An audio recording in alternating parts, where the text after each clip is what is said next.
We've seen plenty of all-time great MMA fighters end their careers on rough losing streaks. Anderson Silva won one of his last 9 fights. BJ Penn ended his career on a 7-fight losing streak. But I think Jon Jones, with his recent retirement, has chosen to end his career in a uniquely disgraceful way. At one point, this dude was viewed as the scariest man on the planet, but unfortunately, the last thing people are going to remember about him is how he ran from the best 2 heavyweights in the world. Now, I was originally willing to give him the benefit of the doubt with the Francis Ngannou situation. It was reasonable for him to want a lot of time to move up. I do think he deserved to get paid big money for that fight. But all that goodwill that I could have had or did have after the Francis Ngannou situation is completely gone with the whole Tom Aspinall debacle. Now, I also think that Dana White and the UFC deserve a ton of criticism. They deserve a ton of blame for how this thing has unfolded. But that is a topic for a different video, probably something I'll talk about in tomorrow's video. But let's just kind of flash back to where this whole thing kind of unraveled here with Jon Jones. And it really just starts with this move up to heavyweight. So in February of 2020, Jon Jones wins a very close, in my opinion, controversial decision win against Dominic Reyes. I thought Dom won 3 rounds to 2. The judges give the nod to Jon Jones. And instead of rematching a super close fight, Jon Jones opts to move up to heavyweight, or start the process to move up to heavyweight and vacate the belt. In March of 2021, Francis Ngannou puts on a masterclass against Stipe Miocic, knocks him out in the second round, wins the title. And at this point, if Jon Jones is moving up to heavyweight, you have Francis Ngannou, arguably the scariest heavyweight of all time, just knocked out the heavyweight GOAT. This is a freaking super fight here. And originally it seemed like Jon Jones was interested, right? He was tweeting let's play, show me the money. And now Dana White, and I guess some of the fans took show me the money as oh, he doesn't want the fight. We know how Dana does this, right? It's someone actually wants to get paid their worth, and all of a sudden they just don't want the fight because they don't want to take whatever BS contract the UFC's offering. So when he says show me the money, I agree with him. Moving up to heavyweight, taking on Francis Ngannou, who's absolutely terrifying, he should get paid, a very large sum of money. Dana White handles that situation terribly. He suggests that Jon Jones should be looking to move down to middleweight after watching Francis Ngannou knock out Stipe Miocic. He laughed at Jon Jones wanting Deontay Wilder money, as if the guy you consider the GOAT wanting similar money to a top boxer is somehow laughable. Made no sense. So I don't agree with the way Dana White and the UFC handled that. But I also think it's weird that right when it's clear that Francis Ngannou will not be going back to the UFC, all of a sudden the UFC and Jon Jones are willing to come to terms. Now, it's possible the UFC saw the writing on the wall with Francis leaving. They're we can't not have Francis or Jon Jones. But then the way the UFC and Jon Jones tried to frame it as if Francis Ngannou wanted to walk away to avoid this fight, when Francis Ngannou was willing to take this fight on his previous contract, before the Ciryl Gane matchup. So don't love the way that was framed, but whatever. They come to terms. They make a vacant title fight between Jon Jones and Ciryl Gane. Jon Jones gets past him with relative ease. Now, at this point, I think people have kind of forgotten this. Sergey Pavlovich, should have been the next challenger. I think maybe people forgot just because he hasn't fared super well since then. But he was on a 6-fight round 1 knockout streak, had just knocked out Curtis Blaydes, but he ends up being the backup fighter to a fight that, in my opinion, was just embarrassing matchmaking, where you have Jon Jones taking on Stipe Miocic. Now, I think the initial booking of this fight was already bad. It certainly gets worse. But when you have to have a fighter a guy like Jon Jones who needs to defend this matchup because the fans just don't think it's going to be competitive, they don't think Stipe's in a good form to fight, that's not great. If in a title fight, the guy with the belt has to be trying to prop up the other dude and his ability, it's probably not a good matchup. Jon Jones ends up pulling out of that fight with an injury.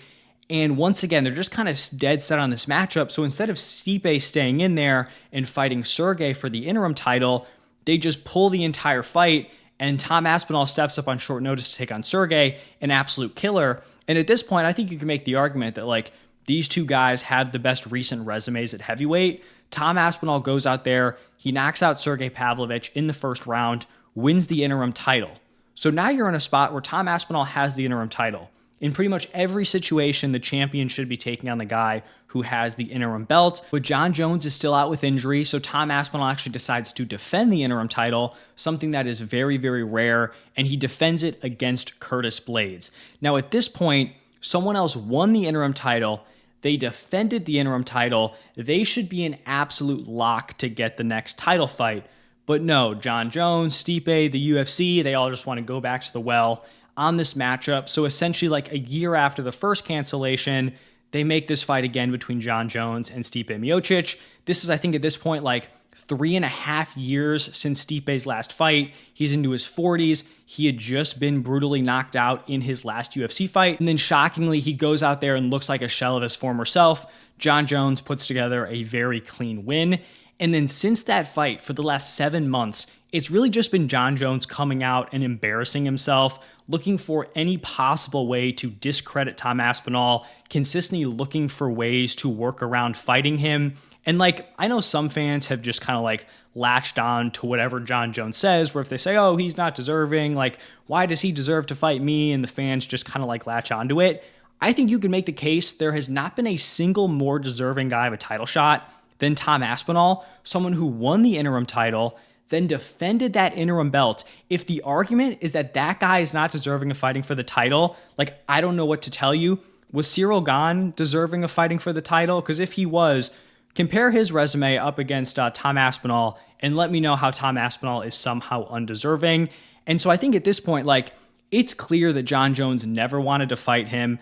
I think it's honestly clear at this point that he never wanted to fight a truly elite heavyweight, whether that was Francis Ngannou or Tom Aspinall. And I just think at this point, with the way everything has unfolded, I don't think you can look at this situation as anything other than him just like completely sprinting away from the top heavyweights. This guy made a career of fighting guys older and smaller than him down at 205.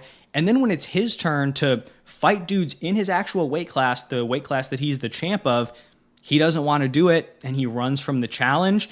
And I truly believe that Jon Jones does not want to retire. I think if there was anyone else out there that he could fight, I think if the UFC said, you can fight Volkov, you can fight Gane again, I think he would accept those fights very, very quickly.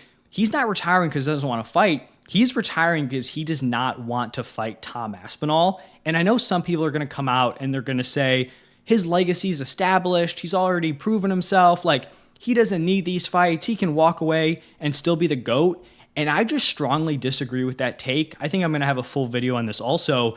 But I think when you cheat the sport with multiple positive drug tests, your resume needs to completely blow everyone else's out of the water. And this heavyweight run has just been completely fraudulent. He ran from proving that he was the best heavyweight in the world. And I think you could argue this heavyweight run is kind of similar to what Anderson Silva did when he would just like bump up and take random fights at 205 when he was the champion. I want to say he has like 3 decent wins up at 205.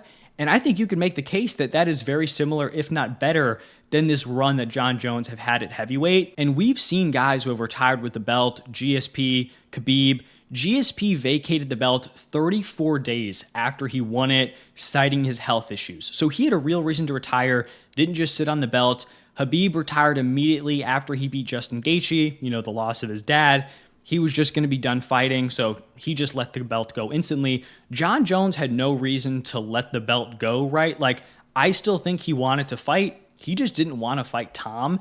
And so I guess what I'll end you guys with here today is that I still don't think Jon Jones is done for good. I think he's someone who needs the attention. He needs people to care about him. He can't stand that, like, people think he's ducking, or he won't be able to stand that people think he's ducking. And I think Tom Aspinall is going to go out there. I think he's going to rattle off a bunch of title wins. I think he's going to become a fan favorite because just objectively, he's a likable dude. He's a super exciting fight style. He's going to go out. He's going to knock a bunch of dudes out. And Jon Jones is going to hate it because people are going to accurately say that he just straight up ran from him.